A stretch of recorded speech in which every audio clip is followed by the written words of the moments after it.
හොඳයි ශ්‍රද්ධාවන්ත පින්නතුනි නමස්කාරය කියන පන්සිල් සමාදන් වන්න. නමෝ තස්ස භගවතු සම්මා සම්බුද්දස්ස නමෝ තස්ස භගවතු සම්මා සම්බුද්දස්ස නමෝ තස්ස භගවතු සම්මා සම්බුද්දස්ස බුද්ධං සරණං ගච්ඡාමි ධම්මං සරණං ගච්ඡාමි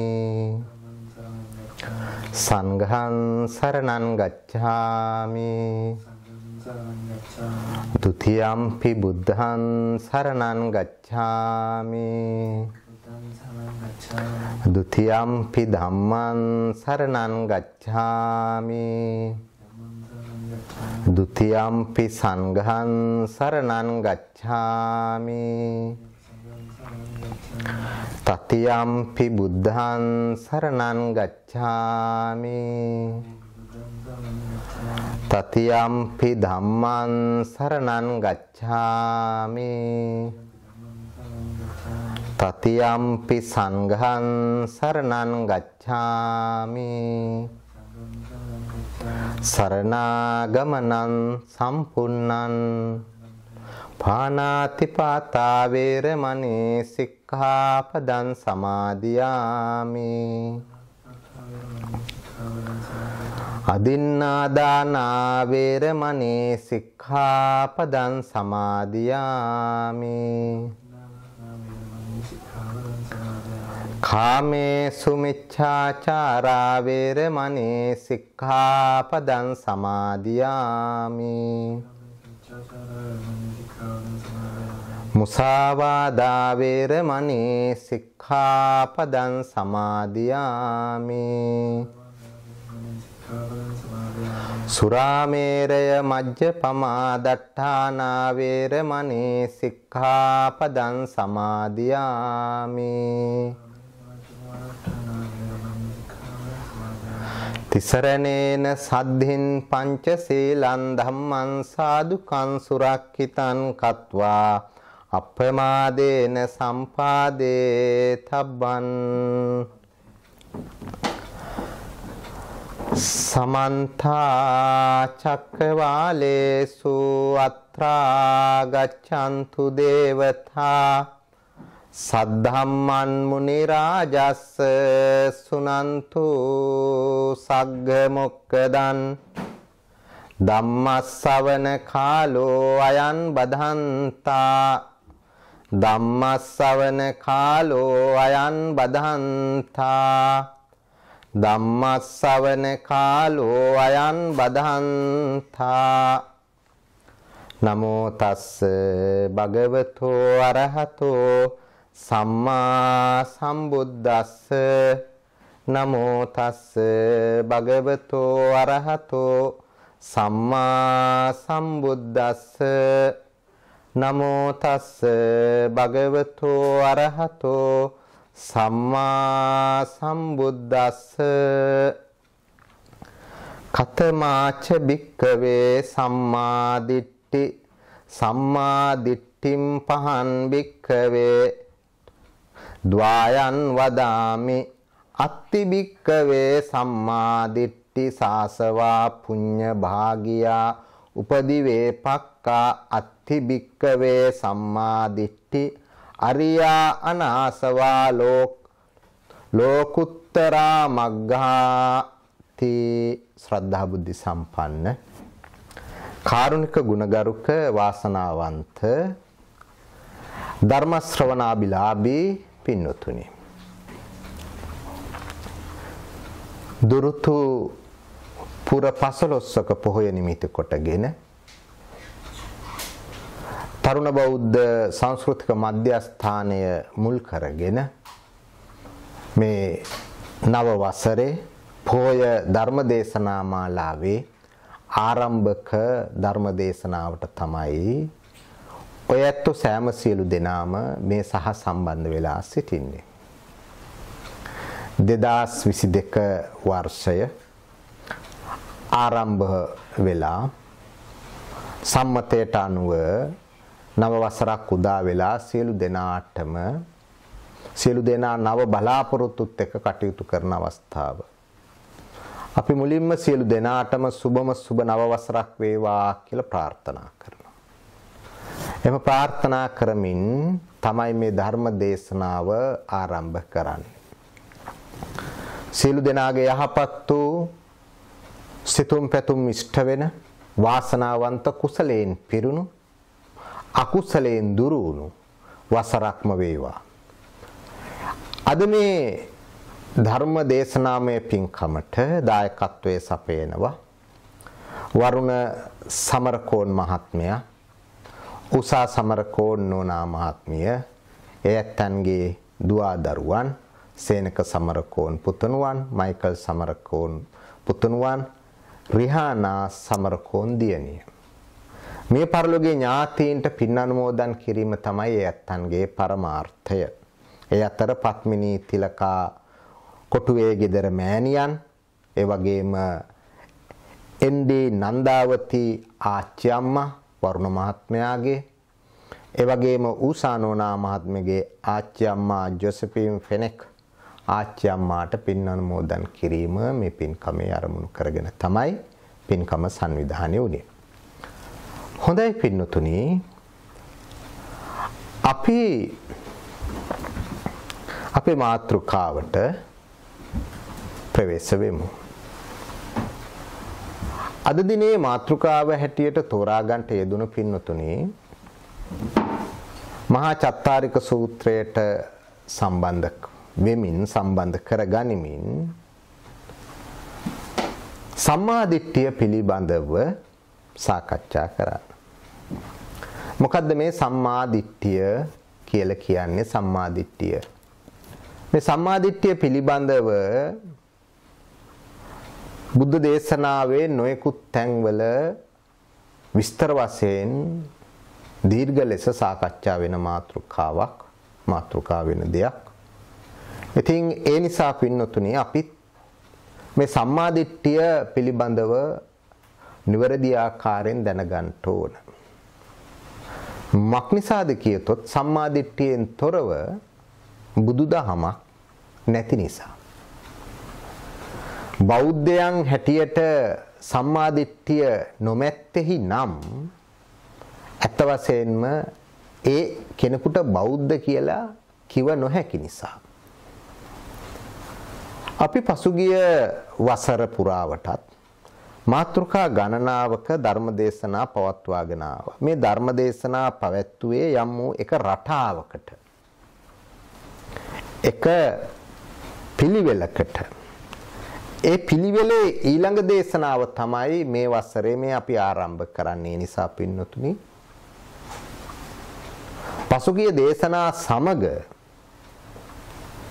මේක පෙළ වශයෙන් ශ්‍රවණය කරාම තමයි මේ යන්නේ කුමන දිශාවකටද, කුමක් කරාද මේ කාරණාව මේ පැහැදිලි වීම සිද්ධ වෙන්නේ කියලා මනාව අවබෝධ කරගන්න පුළුවන්කම තියෙනවා. ඒ නිසා ඔයත්ෝ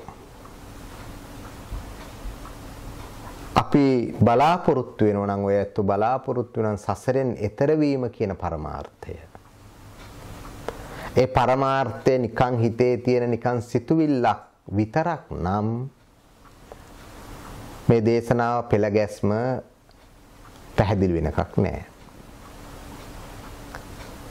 ඔයත්තන්ට යම් ආකාරයකින් සසරෙන් එතර වීම කියන පරමාර්ථය කියනා වූ අදහස සිතේ තැන්පත්ව ඒ අනුව කටයුතු කරලා කෙසේ හෝ අපි උත්සාහවන්තව සසරෙන් එතර වෙන්න ඕන කියන කැමැත්තක්, අවශ්‍යතාවයක්, එවැනි හැඟීමක්, වීරයක් තියෙනවා නම් මේ ධර්ම දේශනා මාලාව කෙලෙස දිගහැරෙනවාද කියලා ඔයත්තන්ට අවබෝධ කරගන්න පුළුවන්. සසරේ තියෙන භයංකාර භවෙන් අපි මේ දේශනා මාලාව ආරම්භ කරලා අපි එකින් එක මේ දක්වා පෙළගස්වාගෙන අවිල්ල තියෙන්නේ. ඒ අනුව පින්නතුනි, අපිට අවශ්‍ය කරනවා බෞද්ධයෙක් හැටියට සම්මා දිට්ඨියෙන් යුක්ත වෙන්න ඕන. සම්මාදිට්ඨියෙන් යුක්ත වෙන්න ඕන. ඒ සම්මාදිට්ඨියෙන් යුක්ත වීම අපි මේ විවහාර කරන ආකාරයට සම්මාදිට්ඨිය කියන කාරණාව පුළුල් ලෙස විග්‍රහ කරලා දැනගන්න ඕන. නැත්නම් අපි නිරන්තරයෙන්ම සම්මාදිට්ඨි කියන පදය වචනය යම් යම් තැන්වලදී යම් යම් ආකාරයට අපි අසා දැනගෙන ඒ අනුව අපි ගාව සිතුවිලි වල අපි ගාව ඒ පිළිබඳව අදහස් යම් ප්‍රමාණයක් තියෙනවා. ඒවා සමහර වෙලාවට හරි වෙන්නත් පුළුවන් වැරදි වෙන්නත් පුළුවන්. ඒවා නිවැරදි ආකාරයෙන් තේරුම් කරගෙන තවදුරටත් යම් යම් වූ ගැටලුකාරී තැන් තියෙනවා නම් निराකරණය කරගෙන අපි සම්මාදිට්ඨියටපත් වෙන්න ඕන. ඉතින් සම්මාදිට්ඨියටපත් වෙන්න නම් මුලින්ම මිච්ඡා දිට්ඨිය පිළිබඳව යම් වූ අවබෝධයක් යම් වූ අදහසකින් යුක්තව සිටින්න ඕන. එහෙම නැත්නම් අපිට සම්මාදිට්ඨියටපත් වෙන්න පුළුවන් කමක් නැහැ. මේ මිච්ඡා දිට්ඨියෙන් වෙන්වීම තමයි පින්නතුනි සම්මාදිට්ඨිය කියලා කියන්නේ. මිච්ඡා දිට්ඨියෙන් වෙන්වීම. එතකොට විවහාරයට අනුව දිට්ඨිය කියන පදය විවහාර වුණාට ඒ බුදුදහමේ විග්‍රහ වෙන්න පින්නතුනි දිට්ඨියක් හැටියට නෙමෙයි දෘෂ්ටියක් හැටියට නෙමෙයි. ඒ බුදුදහමේ විග්‍රහ වෙන්නේ දිට්ඨිය කියන පදය තිබුණට ඒක දර්ශනයක් හැටියට. එය දර්ශනයක් හැටියට තමයි පැහැදිලි කරන්නේ. බුදුරජාණන් වහන්සේ කිසියම් හෝ දිට්ඨියකට එහෙම නැත්නම් දෘෂ්ටියකට ලක් වෙලා නැහැ. බුදුරජාණන් වහන්සේගේ දේශනා කිසියම් හෝ දිට්ඨියකට වැටෙන්නේ නැහැ. ඒක අපි මුලින්ම අවබෝධ කරගන්න ඕන. දිට්ඨිගත වීමක් බුදුදහම තුල නැහැ. මේක පැහැදිලිවම ගත්තට පස්සේ යම් වූ දර්ශනයකට මෙහෙම නැත්තම් දැක්මක් ඇතුලේ දර්ශනයක් ඇතුලේ යන ගමනක් තමයි මේ සම්මා දිට්ඨිය කියලා කියන්නේ. ඉතින් ඒ නිසා පින්නතුනි ඒ පිළිබඳව මුලින්ම අපි හරි අවබෝධයක් තියාගන්න ඕන. දිට්ඨි කිව්ව පළියට යම් දෘෂ්ටියකට වැටිලා ඒ දෘෂ්ටිගත වීමක් තියෙනවා කියන අදහසක් තිබුණොතින් ඒක වැරදි අදහසක්, වැරදි තෝරා ගැනීමක්, වැරදි තේරුම් ගැනීමක්. ඒ නිසා පින්නතුනි ඒ මුලින්ම අපි අවබෝධ කරගත යුතුයි. ඉන් අනතුරුව ඇයි අපි සම්‍යක් දෘෂ්ටික වෙන්න ඕන මිච්ඡා දිට්ඨියෙන් අයින්ට වෙලා? මිච්ඡා දිට්ඨි ගත වීම තුල පින්නතුනි ප්‍රධාන වශයෙන් අපිට සිද්ධ වෙනවා මේ සසරෙහි තියෙන භයංකාරභාවය, සසරෙහි තියෙන ස්වභාවය අනවබෝධය තුල මේ සසර දිගේ ගමන් කිරීම සහ දුක්ඛිත ජීවිතවලට දුක්ඛිත තත්වයන්ට පත්වීමට ලක්වීම. ඒ නිසා සසර පිළිබඳව යම් වූ අවබෝධයක්, මේ සසරේ භයංකර භාවය පිළිබඳව අවබෝධයක්, සසරෙන් එතර වීම පිළිබඳව කැමැත්තක්, වමනාවක් තියෙනවා නම් එයතන් ප්‍රධාන වශයෙන්ම මිත්‍යා දෘෂ්ටියෙන් අයින්ට වෙලා, මිත්‍යා දෘෂ්ටියෙන් වෙන් වෙලා සම්‍යක් දෘෂ්ටියට පත්විය යුතුයි. සම්මා දෘෂ්ටිය දැනගත යුතුයි. ඉතින් ඒ නිසා අපි මේ සම්මා දෘෂ්ටිය පිළිබඳව නිවැරදි ආකාරයෙන් තේරුම් ගත යුතුම කාරණාවක්. ඉතින් ඒ නිසා පින්නතුනි අපි සම්මා දෘෂ්ටිය පිළිබඳව තේරුම් ගන්න බුදුරජාණන් වහන්සේ පැහැදිලි කරලා අපිට අනුශාසනා කරන ආකාරයට, දේශනා කරන ආකාරයට විශේෂ වශයෙන්ම මේ අවස්ථාවේදී ගැඹුරෙන් මේ සම්මාදිට්ඨිය පිළිබඳව විග්‍රහයට යන්නේ මේ අද දිනේ දේශනාව සිද්ධ කරන්නේ සම්මාදිට්ඨියේ මූලික ස්වභාවයන්. මූලික වශයෙන් සම්මා දෘෂ්ටිය නැත්නම් සම්‍යක් දෘෂ්ටියටපත් වෙන්නේ කොහොමද කියන කාරණාව පිළිබඳව. බුදුරජාණන් වහන්සේ මහා චත්තාරිස්ක සූත්‍රයේදී පැහැදිලි කරනවා කතමාච බික්කවේ සම්මාදිට්ඨි. මහණෙනි සම්මාදිට්ඨිය කියලා කියන්නේ මොකක්ද කියලා ප්‍රශ්නයක් නගලා උන්වහන්සේකට පිළිතුරු දෙනවා සම්මාදිට්ඨි පහන් බික්කවේ ද්වායන් වදහාමි. සම්මා දෘෂ්ටිය නැත්නම් සම්‍යක් දෘෂ්ටිය දෙවදෑරුම් වෙනවා. සම්මා දෘෂ්ටිය දෙවදෑරුම් වෙනවා. එහෙම නැත්නම් සම්මා දෘෂ්ටිය අපිට ගන්න පුළුවන් කොටස් දෙකකට පෙන්눔 කරන උන්වහන්සේ වර්ග දෙකක් කරලා සම්මාදිට්ඨිය. අත්තිබික්කවේ සම්මාදිට්ඨි සාසවා පුඤ්ඤභාගියා උපදිවේ පක්කා. සම්මා දෘෂ්ටියක් මහන්නේ තියෙනවා කොහොමද? ආශ්‍රව සහිතව. ආශ්‍රව සහිතයි කුසලයන්ට අයත්තු විපාක දෙන. එතකොට සම්මා දෘෂ්ටියක් තියෙනවා ආශ්‍රව සහිතයි කුසලයන්ට අයත්ව විපාක ලබා දෙන්නා වූ සම්මා දෘෂ්ටියකුත් තියෙනවා. එතකොට ඒක දෙවෙනි කාරණාව පිළිබඳව බුදුරජාණන් වහන්සේ අනුශාසනා කරනවා අත්තිබික්කවේ සම්මාදිට්ඨි අරියා අනාසවා ලෝකෝත්තරා මග්ගංගා. තවත් සම්මා දෘෂ්ටියක් තියෙනවා පින්නතුනි ආශ්‍රව රහිතයි ලෝකෝත්තර මාර්ගාංග සමන්විත වූ සම්මා දෘෂ්ටිය. එහෙමනම් ප්‍රධාන වශයෙන් සම්මා දෘෂ්ටිය නැත්නම් සම්මා දෘෂ්ටිය කොටස් දෙකකට බෙදෙනවා ගත්තොතින් ලෞකික සම්මා දිට්ඨිය සහ ලෝකෝත්තර සම්මා දිට්ඨිය කියලා දෙකක්. ලෞකික සම්මා දිට්ඨිය සහ ලෝකෝත්තර සම්මා දිට්ඨිය කියලා කොටස් දෙකකට සම්මා දිට්ඨිය වර්ග වෙනවා. මේ ලෞකික සම්මා දිට්ඨියම පැහැදිලි කරලා දෙන්න පුළුවන් තව විශේෂණ නම් වලින් විශේෂණ පද වලින්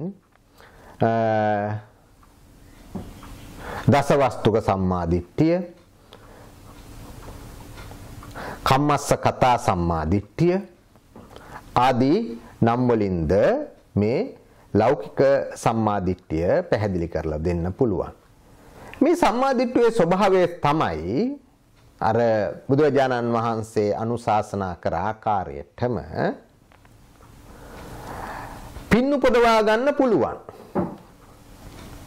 පින්නු පොදවා ගන්න පුළුවන් බැඳීම් සහිත විපාක ලබා දෙනවා. ආශ්‍රව සහිත වූ කුසලයන්ට අයත් වූ විපාක ලබා දෙනවා. එතකොට බැඳීම් සහිත විපාක ලබා දෙන්නේ ආශ්‍රව සහිතයි. දසවස්තුක සම්මාදිට්ඨිය ඒ වගේම කම්මස්ස කතා සම්මාදිට්ඨිය එහෙම නැත්නම් ලෞකික සම්මාදිට්ඨිය. ඉතින් ඒ නිසා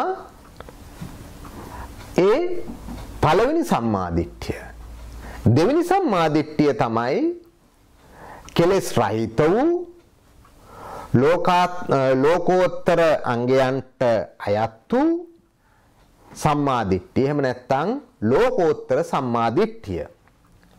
ඒට පර්යාය නම් හැටියට විස්තර වෙනවා පින්වතුනි. චතුසත්‍ය සම්මාදිට්ඨිය, අරිය මග්ගඵල සම්පයුක්ත පඤ්ඤා සම්මාදිට්ඨිය කියලා. අරිය මග්ගඵල සම්පයුක්ත පඤ්ඤා සම්මාදිට්ඨිය. ලෝකෝත්තර සම්මාදිට්ඨිය. එතකොට එය ආර්ය මාර්ග ඵලය ලබා දෙන්නා වූ ප්‍රඥාවෙන් යුක්ත වූ සම්මාදිට්ඨිය. එතකොට සම්මාදිට්ඨිය ඒ ආකාරයට දෙවදෑරුම් වෙනවා. පින්නතුනි ලෞකික සම්මාදිට්ඨිය එහෙම නැත්නම් ආශ්‍රව සහිත විපාක ලබා දෙන්නා වූ සම්මාදිට්ඨියේ ස්වභාවය තමයි කතමාච භික්කවේ සම්මා දිට්ඨි සාසවා පුඤ්ඤ භාගියා උපදිවේ පක්කම්. කොහොමද ආශ්‍රව සහිත වූ සම්මා දිට්ඨියේ ස්වභාවය අත්ති දින්නන් අත්ති ජිතං අත්ති හුතං අත්ති සුකට දුක්ඛට්ඨානං කම්මානං පලං විපාකෝ අත්ති අයන් ලෝකෝ අත්ති පරලෝකෝ අත්ති මාතා අත්ති පිතා අත්ති සත්තා ඕපපාතිකා අත්ති ලෝකේ සමන බ්‍රාහ්මනා සමග්ගතා සම්පටිපන්නායේ ඉමංච ලෝකං පරංච ලෝකං සයන් අභිඤ්ඤාය සච්චිකත්වා පවේදන්ති. බුදුරජාණන් වහන්සේ පැහැදිලි කරලා දෙනවා. මේ කාරණා මෙතන කරුණු 10ක් පිළිබඳව විස්තර වෙනවා. මේ කරුණු 10 පිළිබඳව බුදුරජාණන් වහන්සේ පැහැදිලිවම විස්තර කරන්නේ එවකට සමාජයේ ඒ දඹදිව බුදුරජාණන් වහන්සේ පහළ වෙන අවධිය වෙන විට තිබුණා වූ මිත්‍යා දෘෂ්ටික අදහස් එකතු කරගෙන ඒ අදහස් දෙවදවරුන් වෙනෝ දෘෂ්ටි වශයෙන් දිට්ඨිගත වීම තුලින් නම් ඒ නිසා බුදුරජාණන් වහන්සේගේ දේශනාව දෘෂ්ටියකට අයත් නොවන්නේ. සාස්වත දෘෂ්ටියට වැටෙන එක කොටසක්, උච්ඡේද දෘෂ්ටියට වැටෙන තව කොටසක්. උච්ඡේදවාදයේ සහ සාස්වතවාදයේ. මෙන්න මේ දෘෂ්ටි දෙකෙන් යුක්ත වූ මේ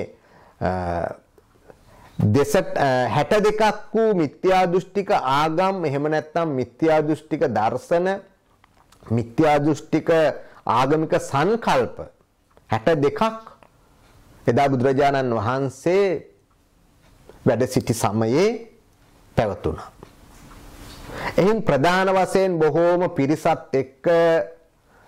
පිරිසක් එක්ක ආගමික කටයුතු වල නිරත වුණු පිරිසක් තමයි සත්‍ශාස්ත්‍රවරුන් කියලා කිව්වේ. ඉතින් මේ සියලු දර්ශන එහෙම නැත්නම් මේ ආගමික ඉගැන්වීම්, මේ සියලු ඇදහිලි ක්‍රමවේද අන්නර දෘෂ්ටි දෙකට වැටිලා තිබුණේ. සාස්වත දෘෂ්ටියටයි උච්ඡේද දෘෂ්ටියට, උච්ඡේදවාදයටයි සාස්වතවාදයටයි. ඒ නිසා පින්වතුනි මේ දෙකේම තිබුණා වූ අන්තගාමී ස්වභාවයන්, මේ දෙකේම තියෙනා වූ මේ වැරදි ස්වභාවයන් තමයි පැහැදිලි කරලා දීලා ඒ වැරදි ස්වභාවයන් තුලින් මිනිස්සු දුකටපත් වෙන විදිය, ඒ වගේම මිනිස්සු අකුසලයට යෙදිලා අපාගත වෙන විදිය, දුක්ඛිත ජීවිතයකටපත් වෙන ආකාරය තමයි පින්නතුනි වළක්වා ගැනීමට තමයි මුලින්ම බුදුරජාණන් වහන්සේ මේ ලෞකික සම්මාදිට්ඨිය පැහැදිලි කරලා දුන්නේ, පෙන්වා දුන්නේ. ඉතින් එහිදී දා සමාජයේ තිබුණා වූ ඉගැන්වීම් 10කට පිළිතුරු පැහැදිලි කරනවා. ඉගැන්වීම් 10ක් තුල යම් වූ ආගමික සංකල්ප එවකට තිබුණු ආගමික සංකල්ප වලට උත්තර දෙනවා. හැබැයි පින්නතුනි ඒ සංකල්ප දිහා බැලුවට පස්සේ එවකට බුදුරජාණන් වහන්සේ මේ දසවස්තුක මිත්‍යා දෘෂ්ටිය අයින් කරලා දසවස්තුක සම්මා දෘෂ්ටිය පෙන්වා දුන්නාට අද සමාජය දිහා බැලුවා මේවයි ශේෂ කාරණා අදටත් අපේ මේ පිරිස් අතර, ජනතාව අතර මිත්‍යා දෘෂ්ටිකව කටයුතු කරන ආකාරය පේනවා. එතකොට අදට වුණත් ඒ ස්වභාවය නැතෙමේ කියලා අපිට කියන්න බෑ. අපි ඒ බව නොදන්නා නිසා අපි දන්නේම නැතුව මිත්‍යා දෘෂ්ටික වෙලා තියෙනවා. දසවස්තුක මිත්‍යා දෘෂ්ටියෙන් තොර උනේ නැත්තම් අපි ලෞකික සම්මාදිට්ඨියට අයිති වෙන්නේ නැහැ. අපි ලෞකික සම්මාදිට්ඨියට වැටිලා නැහැ. අඩුම තරමේ අපි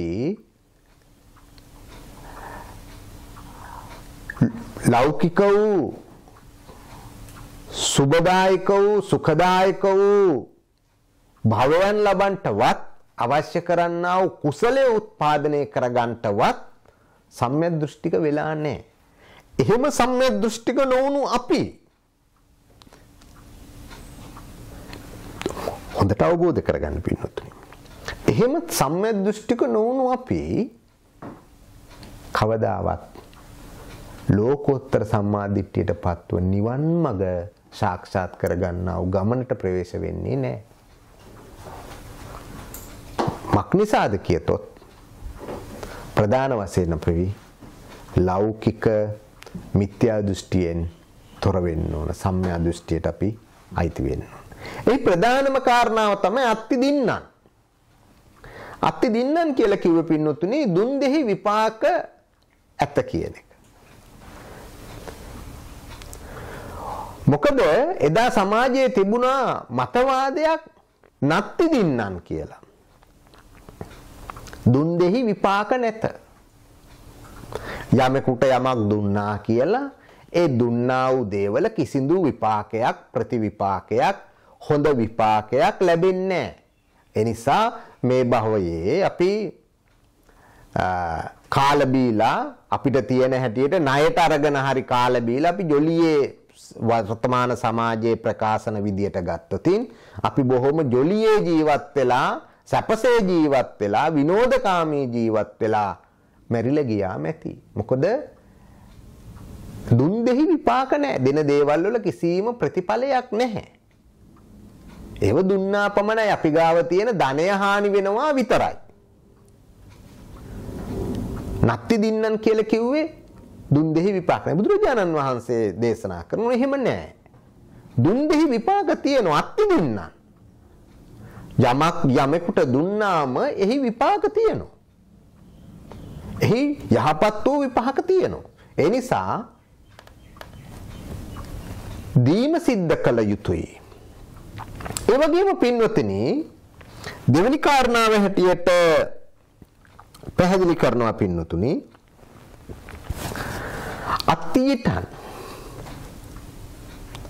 අත්තිටන් කියලා කිව්වේ මහා පුද පූජාවල් වල විපාක ඇත කියන එක.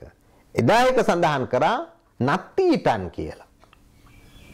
මහා පුද පූජාවල් තිව්වට ඒවා විපාක නැත කියලා. දැන් සමහර වෙලාවට අපි බෝධි පූජාවන් තියෙනවා.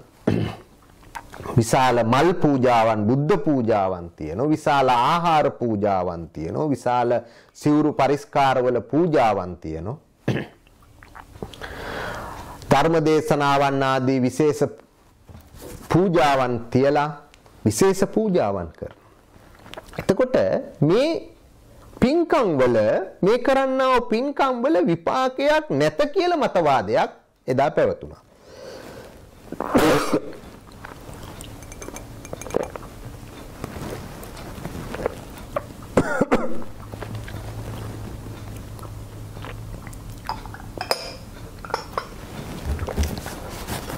අන්නේ ස්වභාවය තුල බුදුරජාණන් වහන්සේ පින්නතුනි පෙන්වා දෙනවා.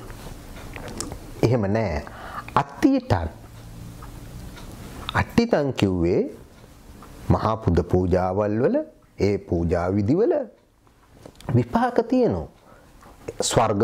ස්වර්ග සම්පatti ලබන්න, දිව්‍ය ලෝක සම්පatti වල සැප විඳින්න, ඒ යහපත් වූ භවයන් වල සැප විඳින්න විපාක තියෙනවා. දැන් සමහර වෙලාවට පින්නතුනි අපි දැකලා තියෙනවා. විශාල වශයෙන් සරසා විශාල වශයෙන් විය පැහැදන් කරලා බොහෝම අලංකාරාකාරයට සැරසිලි ගෙත්තම් ආදී කරලා බෝධි පූජා, චෛත්‍ය පූජා තියෙනවා. සමහර ඇත්තෝට දොස් කියනවා. අපරාධයක්, මහා විනාශයක්. අර මල් ගිනල්ලා නිකම්ම පන්සල් භූමිය, විහාරස්ථාන භූමිය කුණු වලින් පුරවනෝ, කසල වලින් පුරවනෝ. මහා ආහාර ගොඩවල් හදලා පූජා කරලා ඒව නිකම්ම විනාශ කරලා දානවා. ඕන තරම් කන්න බොන්න නැති මිනිසුන් ඉන්නෝ, සතුන් ඉන්නෝ. ඒ අයට මේ ආහාර පාන ලබා දුන්න නම් ඒක බොහොම හොඳයි.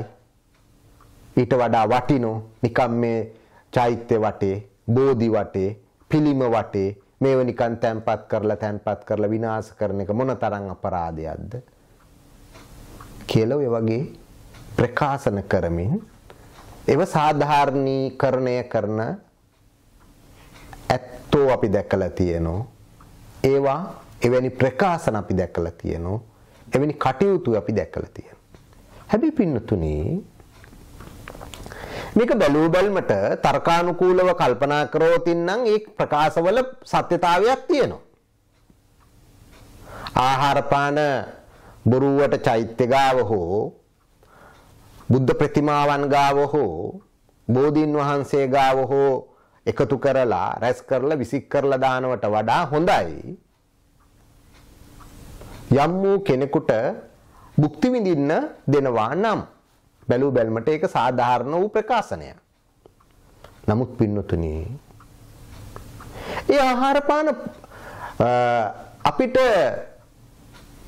වියලි ආහාර වේවා පළතුරු වැනි දේවල් වේවා ඒව සමහර වෙලාවට අපිට චෛත්‍යයට පූජා කරලා නැවත අවශ්‍ය නම් ආහාර පාන නැති කෙනෙකුට දෙන්න පුළුවන් කමක් තියෙනවා.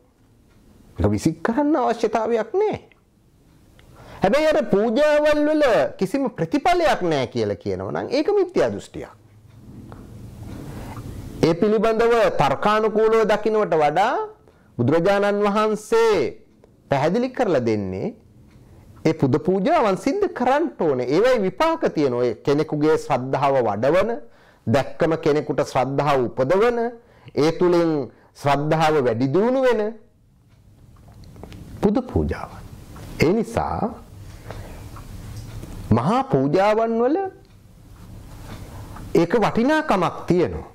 සමහර වෙලාවට එවැනි පූජාවන් දැකලා එවැනි පූජාවන් වල ආශ්චර්යයන් දැකලා සමහර ඇත්තෝ ශ්‍රද්ධාවන්ත වෙලා කුසලයට පින්කම් වලට නැඹුරු වෙන ගතියක් තියෙනවා.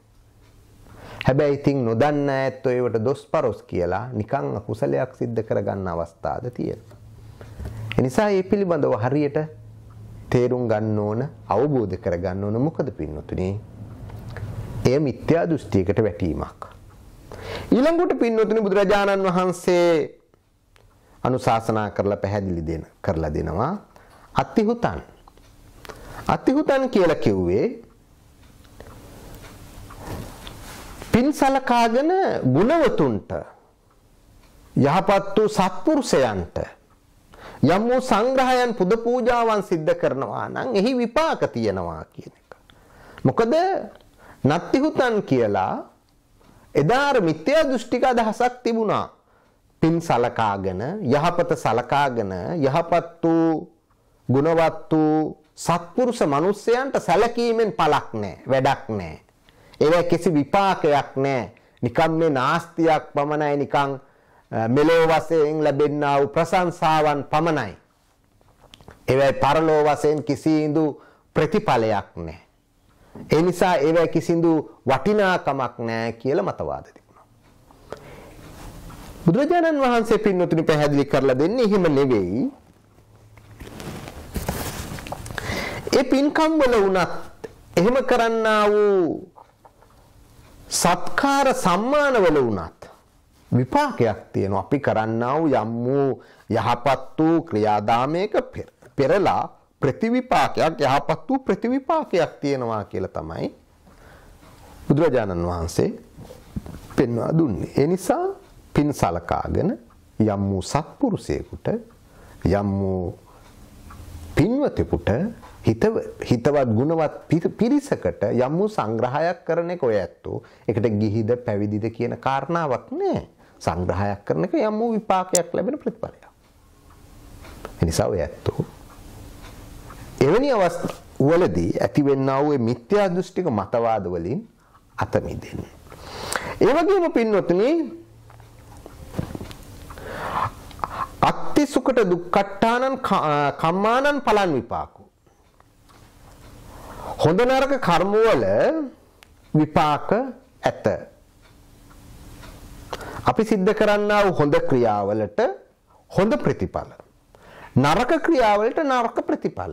මොකද එදා තිබුණා මේ ප්‍රකාශනයටම අත්ති සුකට දුක්ඛට්ටානං කියන කාරණාවට නත්ති සුකට දුක්ඛට්ටානං කියලා මිත්‍යා දෘෂ්ටිකව අදහස් ප්‍රකාශ කරා මිත්‍යා දෘෂ්ටික ආගමික පිරිස්. ඒ අනුව පින්නතුනි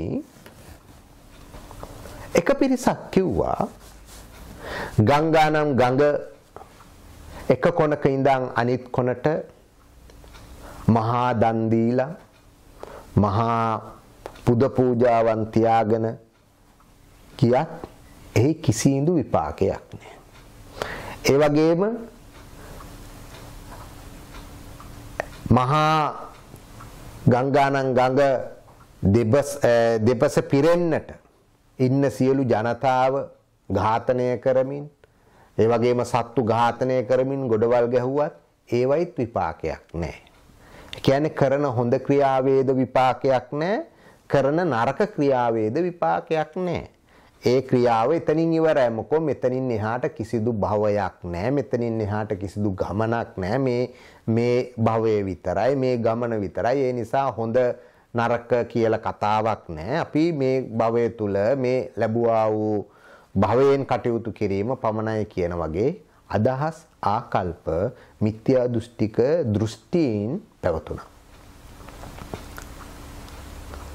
ඉතින් ඒ නිසා බුදුරජාණන් වහන්සේ අනුශාසනා කරනෝ පින්නතුනි එහෙම නැහැ. අපි කරන්නා වූ යහපත් වූ ක්‍රියාවන් වලට යහපත් ප්‍රතිඵලත්, අයහපත් වූ ක්‍රියාවන් වලට අයහපත් ප්‍රතිඵලත් තියෙනවා.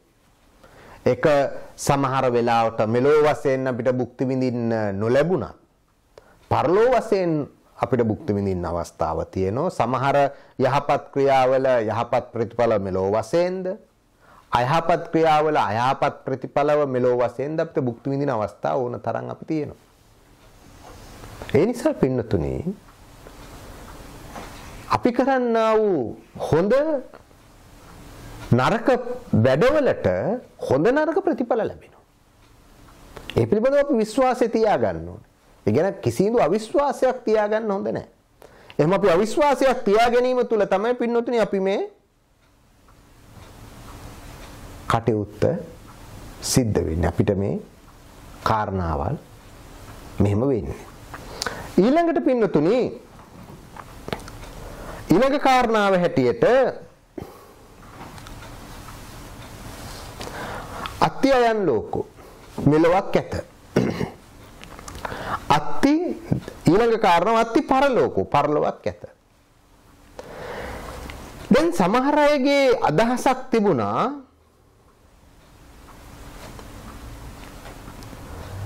මෙලොව පරලොව කියලා දෙලොවක් නැහැ. දැන් මේ උපදින්නා වූ මේ භවය මේක කර්මානුරූපව අපිට ලැබුණා වූ භවයක් නෙවෙයි.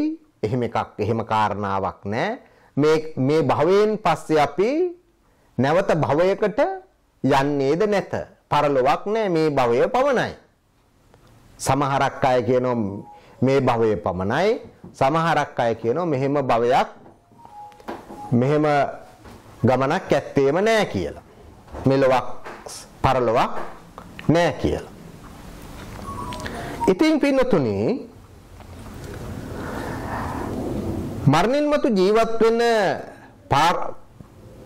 පරලොවක් නැති නිසා බුදුරජාණන් වහන්සේ දේශනා කරනවා එහෙම නෙවෙයි මෙලොව පරලොව දෙකක් තියෙනවා. මෙලොවක් සහ පරලොවක් තියෙනවා කියලා. මෙලොවක් සහ පරලොවක් තියෙනවා කියලා බුදුරජාණන් වහන්සේ දේශනා කරන්නට යෙදුණා. ඉතින් පින්නතුනි අපි තේරුම් කරගන්න ඕන මෙලොව සහ පරලොව කියන දෙලොවක් අපිට පවතිනවා. ඒක නෑ කියලා අපි තේරුම් කරගත්තොත් අපි වටහා ගත්තොත් ඒක මිත්‍යා දෘෂ්ටියක්. දැන් සමහර අයගේ එවැනි අදහස් ආකල්ප තියෙනවා. මෙලොව පරලොව එහෙම කාරණා නෑ. පරලොවක් කියලා එකක් නෑ. පරලොවක් මොකද අපි සියල්ල තීන්දුව තීරණය කරන්නේ මේ අපිට පේන්නා වූ පංචේන්ද්‍රගතව. පංචේන්ද්‍රගතව පේන දේවල් එක තමයි අපි තීන්දුව තීරණ ගන්න. අපිට දැන් පරලොවක් පේන්නේ නැති නිසා. අපි තීරණය කරන් දිව්‍ය ලෝක නැහැ, අපායවල නැහැ. මේ සියල්ලම තියෙන්නේ මේ ලෝකේම තමයි. එහෙම නැත්තම් මේ අපිට පේන ලෝකේ තමයි දිව්‍ය ලෝක තියෙන්නේ, අපායවල තියෙන්නේ, බ්‍රහ්ම ලෝක තියෙන්නේ. ඕව බොරු කතා, බොරු මිනිස්සු මේ ආගමික වශයෙන් බදවාගෙන ඒ අයට වරප්‍රසාද ලබා ගන්න ලාභ සත්කාර වෙනුවෙන් සකස් කරගපු දේවල්. එහෙම දේවල් නැහැ. එහෙම කතා, එහෙම වැඩපිළිවෙළවල් නැහැ. එහෙම ලෝක නැහැ. ඔය වගේ අදහස් මතවාද සමාජයේ තියෙනවා. එදත් තිබුණා. ඉතින් මේ ලෝකෙම තමයි දිව්‍ය ලෝක තියෙන්නේත් මේ ලෝකේ. ඔය යම් වූ ලෞකික වූ සැප සම්පත් විඳින්න යන දිව්‍ය ලෝක, යම් වූ මේ මනුස්ස ලෝකේම පේන්නා වූ යම් වූ දුක්ඛිත ස්වභාවයක් හැටියට දුක් ජීවිතයක් ගත කරන්න ඒව තමයි මේ අපායවල් කියලා කියන්නේ. එහෙම නැතුව මේ අපාය කියලා වෙනම ලෝකයක් නැහැ. දිව්‍ය ලෝකය කියලා වෙනම ලෝක නැහැ. බ්‍රහ්ම ලෝක කියලා වෙනම ලෝක නැහැ. එහෙම යෑමක් නැහැ. එහෙම යා හැකි තැනක් නැහැ. මක් නිසාද කියතොත් පින්නොත්තුනි, මොකද ඒ ලෝක පිළිබඳව අපේ ඇහැට පේන්නේ නැහැ. අපේ පංචේන්ද්‍රගතව වෙන්නේ නැහැ. අපි පංචේන්ද්‍රගතව වුණාම තමයි ඒ පිළිබඳව අපි තීන්දුව තීරණ ගන්නෙ. මොකද අපි හැමතිස්සෙම අපි සියලු දෙනා පුරුදු පුහුණු වෙලා තියෙන පින්නතුනි මේ ඇස කන නාසය දිව ශරීරය කියනා වූ පංචේන්ද්‍රගතව මේ පිළිබඳව තීන්දුව තීරණ ගන්න. අපිට නොපෙනෙන්නා වූ, අපිට නොහැඟෙන්නා වූ, නොඇසෙන්නා වූ දේවල් පිළිබඳව අපි තීන්දුව තීරණ ගන්න අපිට පුළුවන් කමක් නැති නිසා එහෙම අය ප්‍රකාශ කරත් දේශනා කරත් අපි පිළිබඳව විශ්වාස කරන්නේ නැති කමක් තියෙනවා. එනිසා පින්නතුනි බුදුරජාණන් වහන්සේ දේශනා කරන එහෙම නෑ, මේ ලෝකය කියලා එකකුත් තියෙනවා, පරලෝකය කියලා එකකුත් තියෙනවා. අපි කරන්නා වූ හොඳ නරක අනුව මෙලෝ වශයෙන් හා පරලෝ වශයෙන් ඒකට ලැබෙන විපාකක් තියෙනවා. එනිසා හොඳ කරෝතින් හොඳ විපාකද, නරක කරෝතින් නරක විපාකද අපිට ලැබෙනවා.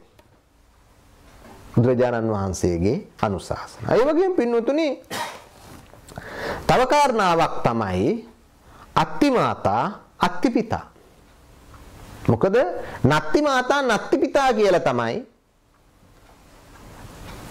එදා සමාජයේ යම් අය තමන්ගේ දර්ශන තුල, තමන්ගේ ආගමික පසුබිම් තුල පැහැදිලි කරේ. ඒ අත්ති මාතා අත්ති පිතා කියන ප්‍රකාශනයේ නැත්තම් පින්නතුනේ මවක් ඇත පියෙක් ඇත කියන කාරණාව මවට යම් යම් වූ සැලකිලි සම්මාන කිරීම, මවට යම් යම් වූ උදව් උපකාර කිරීම, මවට සංග්‍රහ කිරීම විපාක නැත කියන අදහසක් එදා තිබුණා.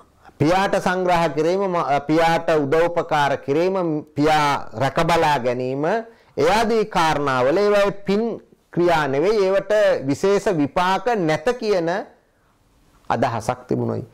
නූතනයේද වෙනි අදහස් තියෙනවා. නැත්තේම නෙවෙයි. නූතනයේදී වෙනි අදහස් තියෙනවා. අම්මා තාත්තා කියලා මේ විශේෂ කතන්දරයක් නෑ. දරුවෝ කියන්නේ මේ ඒ ඇත්තන්ගේ යම් යම් වූ ක්‍රියාකලාපයන්ගේ යම් යම් වූ ඒ ඇත්තන්ගේ සුව විඳීම් වල යම් වූ ප්‍රතිඵලයක් විතරයි. එහෙම නැතුව මේ අම්මා තාත්තාට විශේෂ වශයෙන් ඒ ඇත්තෝ කියන දේවල් අහගෙන ඒ ඇත්තන් කියන විදිහට ඒ ඇත්තන්ගේ යහපත උදෙසා ඒ ඇත්තන්ගේ අනුශාසනා අනුව කටයුතු කරන්න ඕන කියලා කතාවක් නෑ. මේ සමාජයේ මේ අම්මා තාත්තා කියලා කියන්නේ, දරුවෝ කියලා කියන්නේ ඒ අයගේ සුව විඳීම් වල ප්‍රතිඵල විතරයි. මෙතනින් එහාට කිසිම කතන්දරයක් සම්බන්ධතාවයක් නැහැ කියලා නූතන යම් යම් වූ දර්ශනවල යම් යම් වූ සමාජ ස්වභාවයන් වල ඉගැන්වීම් තියෙනව නැත්තේම නොවේ. ක්‍රිස්තු පූර්ව 6 වෙනි සියවසේම කාරණා නෙමෙයි මේ. බුදුරජාණන් වහන්සේ එදා මේ කාරණා පිළිබඳව පැහැදිලි කරාද වර්තමානයේදී මේ පිළිබඳව යම් වූ ස්වභාවයන් තියෙනවා. හොඳට සොයා බැලුවොත් යම් වූ දර්ශනවාද යම් වූ කල්ලි කණ්ඩායම් තම තමන්ගේ අභිලාෂයන් වෙනුවෙන් තම තමන්ගේ අවශ්‍යතාවයන්ට තරුණ පිරිස නම්මවා ගැනීමට වැඩිහිටි පිරිසගේ බහට අවනත වීම නවත්වා ගැනීමට දෙමාපියන්ට අවනත වීම නවත්වා ගැනීමට මෙවැනි අනුශාසනාවන් මෙවැනි ප්‍රකාශනයන් මෙවැනි විග්‍රහයන් තුලින් තරුණ පිරිස මන්මුලාවට පත් කරන ස්වභාවයක් තියෙනවා. මොකද ඔවුන් මුලින් ඉඳලම මිත්‍යා දෘෂ්ටික නිසා ඔවුන්ට මේක සම්‍යක් දෘෂ්ටික ස්වභාවය වැටහෙන්නේ නැහැ. නොවැටහීම තුල පින්නතුනි ඔවුන් අනිත් අයද මිත්‍යා දෘෂ්ටික ස්වභාවයට යොදාගෙන තම තමන්ගේ පරමාර්ථ තම තමන්ගේ අභිලාෂයන් තම තමන්ගේ අවශ්‍යතාවයන් ඉෂ්ට සිද්ධ කර ගැනීම සඳහා කටයුතු කරනවා. එහෙම වැඩ කටයුතු සිද්ධ කරන ස්වභාවයක් තියෙනවා. ඒ නිසා බුදුරජාණන් වහන්සේ පින්නතුනි පැහැදිලි කරලා දෙනවා අනුශාසනා කරනවා අත්ති මාතා අත්ති පිතා අම්මයි තාත්තයි කියලා දෙන්නෙක් ඉන්නෝ. ඒ දෙන්නා අපි යුතුයකම් ඉෂ්ට කරන්න ඕනේ. එය මහ කුසලයක්. ඒ දෙන්නාට අපි ඉෂ්ට කරේ නැත්නම් අපි සැලකිලි සම්මාන කරේ නැත්නම් ඒක සමාජයේ පිරිහීමට හේතුවක්. ඒක මහා කුසලයක්. අම්මා තාත්තාට කරදර කිරීම ආනන්තරේ පාප කර්ම ගණයට වැටෙනවා. ඒක කවදාවත් මේ ලේසියෙන් ඈතර වෙන්න බැරි මහා විපාක ලැබෙන අකුසලයක් අපාගත වීමට හේතුවක්. මේ ආදී ලෙස බුදුරජාණන් වහන්සේ පැහැදිලි කරලා දෙනවා. උන්වහන්සේ අනුශාසනා කරනවා. ඒ වගේම පින්නතුනි අත්තිසත්තාවෝපපාතිකා බුදුරජාණන් වහන්සේ පැහැදිලි කරලා පෙන්නනවා මේ ලෝකේ සත්වයෝ ඉන්නවා ඕපපාතිකව. ඕපපාතිකව කියලා කිව්ව පින්නතුනි මව්පිය සම්බන්ධතාවලින් තොරව ඉබේ හටගන්නා වූ පූර්ණ ශරීරත් එක්ක කිසිම වෙන සම්බන්ධතාවයක් නැතුව පූර්ණ අංගෝපාංග එක්ක ශරීරයෙන් යුක්තව ඕපපාතිකව හටගන්න කර්මානුරූපව ඒ කර්මයන්ට අනුගතව යහපත්ද අයහපත්ද භව ලබන්නා වූ පිරිසක් ඉන්නවා. දැන් දිව්‍ය ලෝකවල දෙවිවරු ගත්තට පස්සේ බ්‍රහ්ම ලෝකවල බ්‍රහ්ම දෙවිවරු ගත්තට පස්සේ ඒත් ඕපපාතිකව කුසල බලයෙන් උපදින්නා වූ අය. ඒ අය අපි වගේ මේ මනුස්ස ලෝකයේ වගේ නැත්තම් තිරිසන් ලෝකයේ වගේ චූටි ඉපදිලා ක්‍රමානුකූලව ඇඩි දැඩි වෙලා වැඩිලා මව්පියොන්ට දහාව ඉපදිලා මව්පිය පෝෂණය යටතේ කටයුතු කරන එහෙම කාරණාවක් නෑ. එහෙම ස්වභාවයක් නෑ. ඒ අය තමන් කරන ලද කුසල කර්මයන්ට අනුව ඒ කුසලානුරූපව ඒ තැන්වල ඉබේ ඕපපාතිකව පහළ වෙනවා. ඒ කුසලයන්. දැන් අකුසලයන් අනුව ගත්තොතින් පින්නතුනි අකුසලයන් අනුව ගත්තොතින් අපාය ආදී නිරය ආදී තැන්වල ඕපපාතිකව පහළ වෙන සත්තු ඉන්නෝ. ඒ දුක්ඛිත ජීවිත ගත කරන දුකෙන් යුක්තව දුක් අනුගමනය කරන දුකෙන් පිරුණු කටයුතු වල නිරත වෙන එහෙම දුක් විඳින්න සිද්ධ වෙන අපාගත නිරසත්වයෝ ඉන්නෝ. ඒත් ඕපපාතිකව හටගන්න පහළ වෙන්නේ. එයත්න්ටද ඒ සත්වයන්ටද අම්මලා තාත්තලා එහෙම නැත්නම් සහෝදර සහෝදරියන් ඒ ආදී පෝෂණය කරන රැකබලා ගන්නා වූ එහෙම පිරිසක් නේ. තමන්ගේ කර්මානුරූපව ඒ දුක්ඛිත භවයන් ලබන ස්වභාවයක් තියෙනවා. එනිසා ඕපපාතික සත්වයෝ මේ ලෝකයේ සිටිනවා කියන කාරණාව තියෙනවා. ඒ වගේම බුදුරජාණන් වහන්සේ දසවෙනි කාරණාව හැටියට පැහැදිලි කරලා දෙනවා අත්ති ලෝකේ සමන බ්‍රාහ්මනා සමග්ගතා සම්මා පටිපන්නායේ ඉමංච ලෝකං පරංච ලෝකං සයන් අභිඤ්ඤාය සච්චිකත්වා පවේදන්ති. බුදුරජාණන් වහන්සේ පැහැදිලි කරනෝ පින්නතුනි යම් කෙනෙක් මෙලොවත් පරලොවක් Taman විසින්ම විශිෂ්ට ඥානෙ අවබෝධ කරගෙන ඒ ප්‍රකාශ කරන්නා වූ එබඳු යුක්ත වූ එබඳු දර්ශනයන්ගේ ඥානයන්ගෙන් යුක්ත වූ විශේෂ වූ මහාන බමුණෝ මේ සිටිනවා කියලා. මොකද එහෙම පිරිසක් නෑ. එහෙම විශේෂ Tamanගේ ඥාණයෙන් අවබෝධ කරගත්ත සුවිශේෂ වූ පිරිසක් මේ සමාජයේ මේ ලෝකේ නෑ කියන අදහසක් තිබුණා. දැන් අපි අපේ ශාස්ත්‍රුන් වහන්සේ ගත්තට පස්සේ බුදුරජාණන් වහන්සේ උන්වහන්සේ එහෙම සුවිශේෂ වූ කෙනෙක්. රහතන් වහන්සේලා එහෙම සුවිශේෂ වූ පිරිසක්.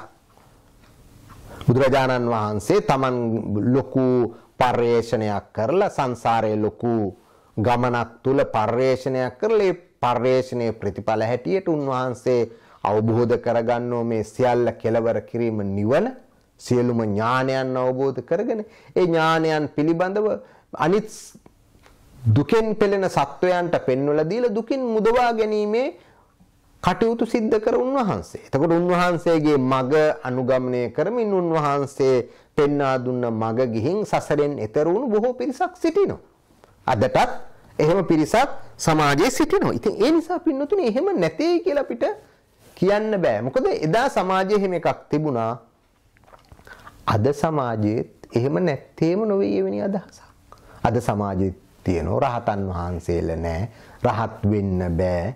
ඔය බොරු කතා එහෙම පුළුවන්ද? ඔය වගේ මතවාද සමාජයේ නැත්තේම නොවේ. තේදක් තිබුණ ඉතින් මේ කාරණා මිත්‍යා දෘෂ්ටික කරුණු දිහා බැලුවට පස්සේ මෙන්න මේ මිත්‍යා දෘෂ්ටික කරුණු වලින් තොර වෙලා සම්‍යක් දෘෂ්ටික වීම තුල ලෞකික සම්මා දෘෂ්ටියෙන් යුක්ත වෙනවා. මේ ලෞකික සම්මා දෘෂ්ටියෙන් යුක්ත වුණා මේ ලෞකික ලෝකයේ ලෞකික සමාජයේ මේ ලැබුවා වූ මනුස්ස භවයේ තුල යම් යම් වූ ප්‍රතිවිපාක ඊළඟ භවය මේ භවයෙන් ඈතර වෙන්න බැරි වුණොත් ඈතර කරගන්න බැරි වුණොත් ඒ මග හරියට අපි ගියේ නැති වුණොත් ඊළඟ භවය සැප සම්පත් වලින් යුක්ත භවයක් ලබා ගැනීමට අවශ්‍ය කරන ප්‍රතිවිපාක ලැබෙනා වූ ක්‍රියාදාමයන් තමයි තියෙන්නේ. ඒ ප්‍රකාශන ඒ දසවස්තුක මිත්‍යා දෘෂ්ටිය පුරාවට මිත්‍යා දෘෂ්ටියෙන් කාරණා 9ක්ම තියෙන පින්නතුනි. කාරණා 9ක්ම තියෙන්නේ කර්මය සහ කර්මඵලය පිළිබඳව ප්‍රශ්න. කර්මය සහ කර්මඵලය පිළිබඳව ප්‍රශ්න. යහපත් ක්‍රියාවලට ප්‍රතිඵලත් අයහපත් ක්‍රියාවලට ප්‍රතිඵලත් පිළිබඳව ප්‍රශ්න. දැන් යම් ආකාරයට මෙන්න මේ කියනා වූ ස්වභාවයට මේ කියනා වූ කාරණා වලින් එහෙකට දෙහෙකට හෝ අපි යුක්ත වෙලා තියෙන මේ සම්‍යක් දෘෂ්ටික ස්වභාවයටපත් වෙලා නැත්නම් අපි මිත්‍යා දෘෂ්ටිකයි. ඒක හොඳින් අවබෝධ කරගන්න ඕන. අපි මිත්‍යා දෘෂ්ටිකයි. අපි එහෙම මිත්‍යා දෘෂ්ටික නම් අපිට ලෝකෝත්තර සම්මාදිට්ඨියට කොහෙත්ම යන්න බෑ. මොකද ලෞකික සම්‍යක් දෘෂ්ටියෙන් අපි පරිපූර්ණ වෙලා නැහැ. ඊළඟට බුදුරජාණන් වහන්සේ පැහැදිලි කරා දෙවෙනි කාරණා තමයි ලෝකෝත්තර සම්මාදිට්ඨිය. එය පැහැදිලි කරනවා ලෝකෝත්තර සමාජ චතුසත්‍ය සම්මාදිට්ඨිය නැත්නම් චතුරාර්ය සත්‍ය අවබෝධය සම්මාදිට්ඨිය තුල එය අනාශ්‍රව රහිතයි. ඒ වගේ මේක ලෝකෝත්තර මාර්ගය අවතීර්ණ කරලා ලෝකෝත්තර ප්‍රතිඵල ලබා දෙන්නා වූ සම්මාදිට්ඨිය. චතුසත්‍ය සම්මාදිට්ඨිය. ඉතින් ඒ නිසා චතුරාර්ය සත්‍ය පිළිබඳව දුක්ඛ සමුදය නිරෝධ මාර්ග පිළිබඳව නිවැරදි දැකීම නිවැරදිව දර්ශනයකින් යුක්තව අපි අනුගමනය කිරීම ඒ පිළිබඳව අවබෝධය ලබා ගැනීම නිකම් මේ වචන කියලා වචන කටපාඩම් කර ගැනීම නෙමෙයි. වචන කටපාඩම් කර ගැනීම නෙවෙයි මේ චතුරාර්ය සත්‍ය පිළිබඳව සම්මාදිෂ්ඨියෙන් යුක්ත වෙනවයි කියලා කියන්නේ. අපි ගත්තට පස්සේ චතුරාර්ය සත්‍ය පිළිබඳව සම්මාදිෂ්ඨිය නැත්නම් චතුසත්‍ය සම්මාදිට්ඨිය අපි ලෝකෝත්තර සම්මාදිෂ්ඨියෙන් යුක්තයි. අපි දන්නව සම්මාදිට්ඨිය මෙන්න මේකයි. දුක්ඛ කියන්නේ මේකයි. දුකට හේතුව මේකයි. දුක නැති කිරීම මේකයි. දුක නැති කිරීමේ මාර්ගය මේකයි. ඔය වගේ අපි ගාව තියෙන අදහස්. අපි ගාව තියෙන ඔය වගේ ආකල්ප. ඒක නෙවෙයි. මේ සම්මාදිෂ්ඨියෙන් අපි මනාව යුක්ත වීම තමයි මනාව දැනගෙන අවබෝධ කර ගැනීම තමයි මේ මොනවද මේ ලෝකෝත්තර සම්මාදිට්ඨිය කියලා කියන්නේ දුක්ඛ කියන්නේ මොකක්ද? ඒකේ ස්වභාවය මොකක්ද? සැබවින්ම ඇයි අපිට එහෙම වෙන්නේ? හේතුව මොකක්ද? ඒකේ ස්වභාවය මොකක්ද? ඇයි අපිට වෙන්නේ? ඒක එහෙමනම් ඒක නැති කරගන්නේ කොහොමද? නැති කරගන්න මාර්ගය මොකක්ද? ඒකේ කොහොමද අපි අනුගමනය කරන්නේ? ඒ වෙනුවෙන් අපි බැහැලා, ඒ වෙනුවෙන් අපි කටයුතු කරලා, ඒ වෙනුවෙන් ක්‍රියා කිරීම තුළ තමයි ඒ ස්වභාවයටපත් වෙන්නේ. ලෝකෝත්තර සම්මාදිට්ඨියටපත් වෙන්නේ ආර්ය ශ්‍රාවකයෝ. අනාර්ය වූ ලෞකික ජීවිතය ගත කරන්න වූ ඇත්තෝ අවම වශයෙන් ලෞකික සම්මාදිට්ඨියෙන්වත් විය යුතුයි. යම් ආකාරයෙන් ලෞකික සම්මාදිට්ඨියටවත් පත් වෙලා නැත්නම්, ලෞකික සම්මාදිට්ඨියවත් අවබෝධ කරගෙන නැත්නම්, ලෞකික මිත්‍යා දෘෂ්ටියෙන් යුක්ත නම් හොඳට අවබෝධ කරගන්න, හොඳට තේරුම් ගන්න. එහෙම මිත්‍යා දෘෂ්ටියෙන් යුක්ත නම් සසරේ කෙලවරක් ගමනේ කෙලවරක් හිතා ගන්න බැරි වෙනවා. එනිසා මේ සම්මා දෘෂ්ටිය හරියට අපි අවබෝධ කරගන්න ඕන. අපි මේ යන්නා වූ ගමන තේරුම් ගන්න. එනිසා පින්නතුනි, අද අපි මෙන්න මේ පසුබිම, සම්මා දෘෂ්ටියේ පසුබිම බුදුරජාණන් වහන්සේගේ දේශනාවල තියෙනා වූ විශේෂම අනුශාසනාවක් තමයි සම්මා දෘෂ්ටියෙන් යුක්ත වීම. අපි සම්මා දෘෂ්ටියෙන් යුක්ත වෙලා නැත්නම් පින්නතුනි අපිට මේ නිවනක් දකින්න, නිවනකට ගමනක් ඇත්තේම නැහැ. අපි බොරුවට නිවන් දකින්න ඕන කිය අපි මේ සසර දුකයි කිය වචන හැටියට ප්‍රකාශ කර නිකන් හිටියට නිවන් දකින්නේ නැහැ.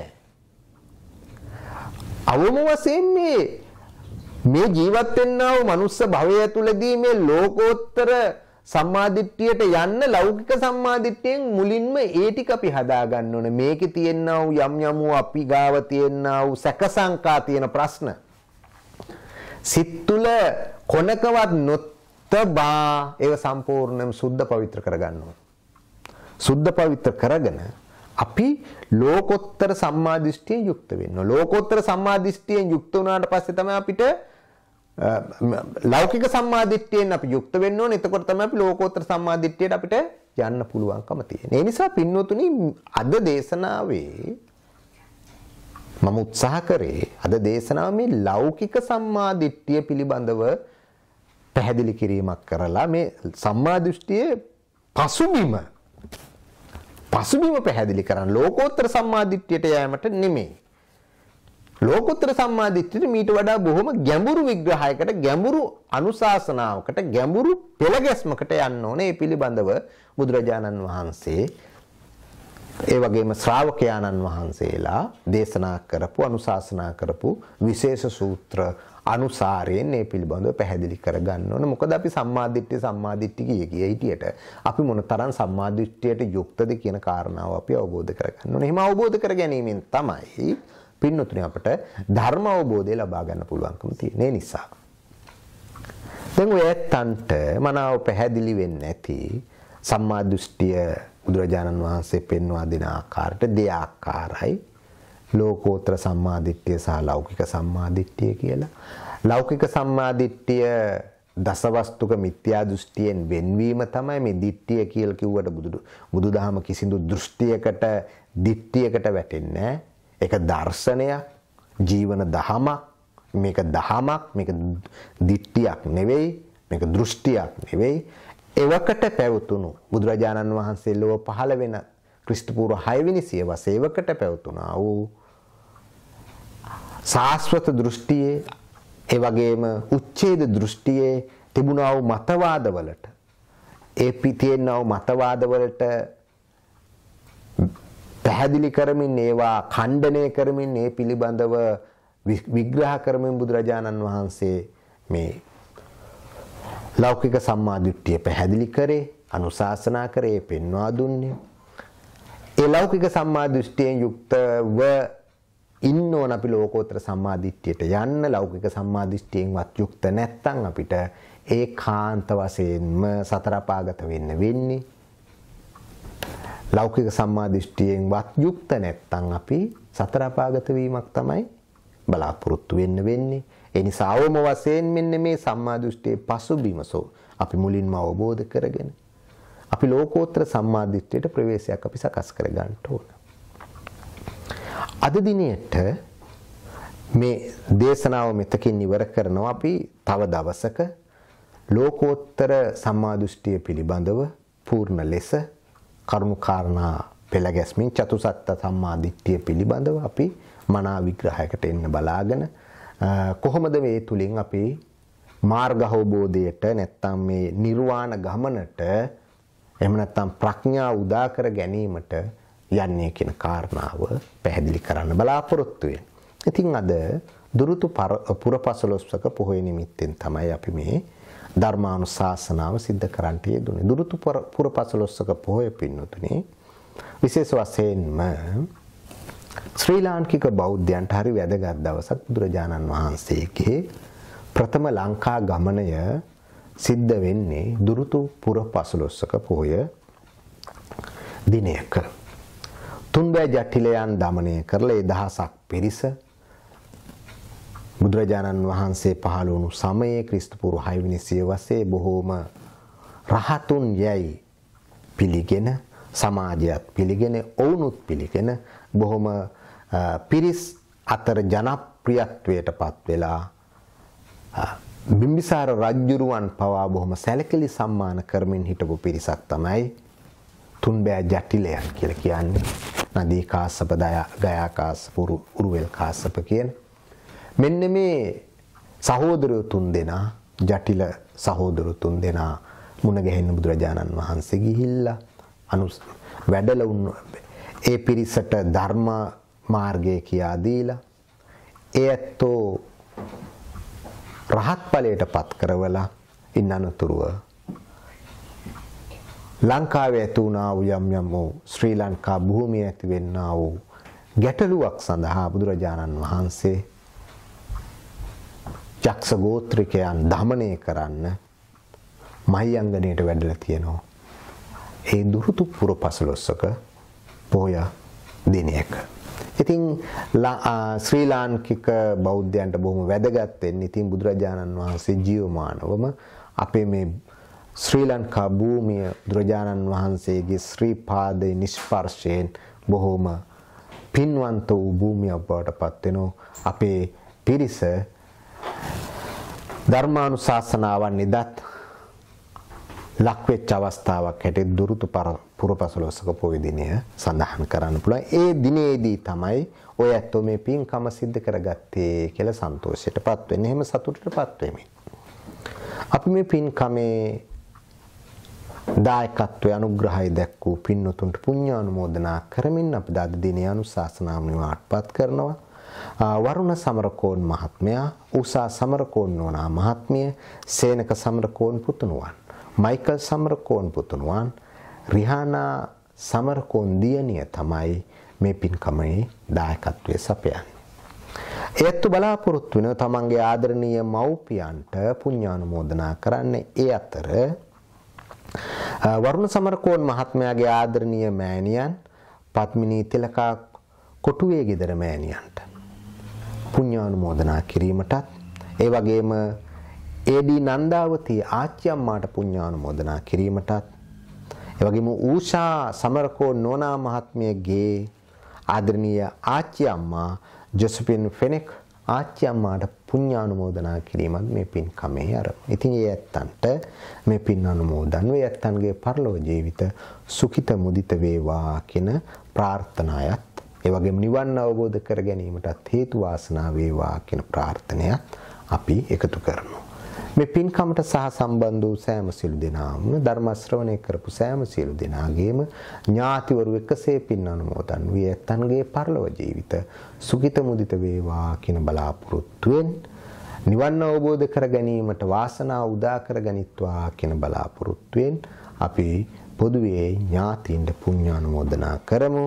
ඉදන් මේ ඥාතීනං හෝතු සුඛිතා හොන්තු ඥාතයෝ, ඉදන් මේ ඥාතීනං හෝතු සුඛිතා හොන්තු ඥාතයෝ, ඉදන් මේ ඥාතීනං හෝතු සුඛිතා හොන්තු ඥාතයෝ. අපි ධර්මානුශාසනාව පැවැත්වුවේ දේවතා ආරාධනාවන් සිද්ධ කරලා අපි දෙවියන්ට අපි මේ සිද්ධ කරගත්තා වූ පින් සකල ලෝක වාසී සත්වයන්ට මේ පින් අනුමෝදන් කරමු. බෙදා හදාගෙන යත්තන්ගේ ජීවිත සුඛිත මුදිත වේවා. සියලුම දෙවිවරු ඒ වගේම සියලුම සත්ව ලෝක වාසීන් දුකින්වත් මිදී නිවන් අවබෝධ කර ගැනීමට මේ පින් හේතු වාසනා කරගනිත්වා කියන ප්‍රාර්ථනාවෙන් සකල ලෝක වාසී සත්වයන් එක්ක අපි මේ පින් අනුමෝදන් කරගමු. බෙදා හදාගනිමු. එත්තාවචා තම්මේහි සම්පදන් පුඤ්ඤ සම්පදන් සබ්බේ දේවානුමෝදන්තු සබ්බ සම්පatti සිද්ධා. එත්තාවචාත අම්මේහි සම්පදන් පුඤ්ඤ සම්පදං සබ්බේ භූතානුමෝදන්තු සබ්බ සම්පatti සිද්ධා. එත්තාවචාත අම්මේහි සම්පදන් පුඤ්ඤ සම්පදං සබ්බේ සත්තානුමෝදන්තු සබ්බ සම්පatti සිද්ධා. අවසාන වශයෙන්ම අපි ප්‍රාර්ථනයක් තියාගමු. මේ ලැබුවා වූ පින්කම් වල බලනොත් යන්නා වූ සංසාර ගමනේදී සතර අපාගත නොමවි පාප මිත්‍ර සේවනයෙන් නොලැබී කල්යාණ මිත්‍ර සේවනයේ තුලින් ඉක්මනින්ම සසරෙන් එතරව නිවන් අවබෝධ කර ගැනීමට නැනනුවන පහළ වීමට අවශ්‍ය කරන්නා වූ මේ ධර්මයේද මේ පින්කමට අපද හේතු වේවා වාසනාව වේවා පාරමිතාවක්ම වේවා කියන ප්‍රාර්ථනාවෙන් අපි ප්‍රාර්ථනා ගාථාව සජ්ජායනා කරමු. ඉමිනා පුඤ්ඤ කම්මේන මාමේ බාල සමාගමෝ සතං සමාගමෝ හෝතු යාව නිබ්බානපත්ත්‍ය ඉදන් මේ පුඤ්ඤං ආසවක්ඛ්‍යා වහන් හෝතු සබ්බ දුක්ඛා පමුඤ්චතු. ධර්මානුශාසනාව සහ දහම් පඬුරු පූජා කරලා සියලු පින්වතුන්ට ධර්මානුශාසනාවට සම්බන්ධ සෑම සියලු දෙනාටම තෙරුවන් සරණ පතමින් ධර්මානුශාසනාව නිමවටපත් කරනවා. තෙරුවන් සරණයි.